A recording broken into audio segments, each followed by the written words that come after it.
जातनिहाय जनगणनेच्या निर्णयाचं काँग्रेसकडून स्वागत, पण राहुल गांधींनी केल्या या मागण्या.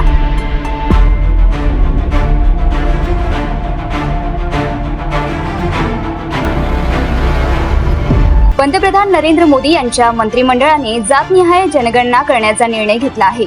यानंतर लोकसभेतील विरोधी पक्षनेते राहुल गांधी यांनी बुधवारी या निर्णयाचे स्वागत केले. सरकारने घेतलेल्या जातनिहाय जनगणनेच्या निर्णयावर बोलताना राहुल म्हणाले की देशात जातीय जनगणना करण्याच्या सरकारच्या निर्णयाचे आम्ही समर्थन करतो. हे आमचे लक्ष्य आहे, ते भाजपने स्वीकारले याचे आम्ही स्वागत करतो. परंतु या जनगणनेसाठी सरकारने टाइमलाईन निश्चित करावी असे आवाहन राहुल गांधी यांनी केले आहे. केंद्र सरकारने तेलंगणा मॉडेल राबवावे, राहुल गांधी म्हणाले, जातनिहाय जनगणनेबाबत टाइमलाईन हवी. जनगणना कधी करणार, त्याला किती वेळ लागेल हे सरकारने सांगावे. यासाठी टाइमलाईन निश्चित करावी. जातीय जनगणनेबाबत बिहार आणि तेलंगणा ही दोन उदाहरणे आहेत आणि दोघांमध्ये खूप फरक आहे. जातनिहाय जनगणनेसाठी तेलंगणा आदर्श आहे असेही ते म्हणाले. तेलंगणाने जातीय जनगणनेसाठी एक मॉडेल प्रदान केले आहे आणि ते राष्ट्रीय स्तरावर या अभ्यासासाठी एक ब्लूप्रिंट प्रदान करू शकते. त्यामुळे केंद्र सरकारने तेलंगणा मॉडेल राबवावे असे देखील राहुल गांधी म्हणाले. 50% आरक्षण मर्यादा ही कृत्रिम भिंत. परिषदेत बोलताना राहुल गांधी म्हणाले की जातीय जनगणना निश्चित होईल हे आम्ही संसदेत सांगितले होते. आम्ही 50% आरक्षण मर्यादा रद्द करण्याबद्दलही बोललो आहोत.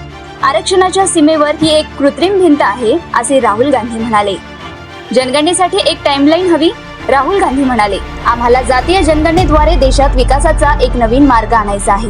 मग ते ओबीसी असोत, दलित असोत की आदिवासी असोत, त्यांचा देशात किती सहभाग आहे हे फक्त जातीय जनगणनेद्वारेच कळेल. परंतु आपल्याला आणखी पुढे जायचे आहे.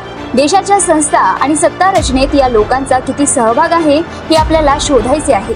याशिवाय काँग्रेस पक्षाने आपल्या जाहीरनाम्यात असे लिहिले होते की कलम 15(5) अंतर्गत खासगी शैक्षणिक संस्थांमध्ये आरक्षण लागू केले पाहिजे आणि आम्ही सरकारने ते त्वरित लागू करावे अशी मागणी करतो.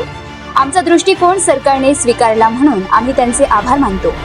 जातीय जनगणनेचे काम कधी पूर्ण होईल याची संपूर्ण कालमर्यादा आम्हाला हवी आहे.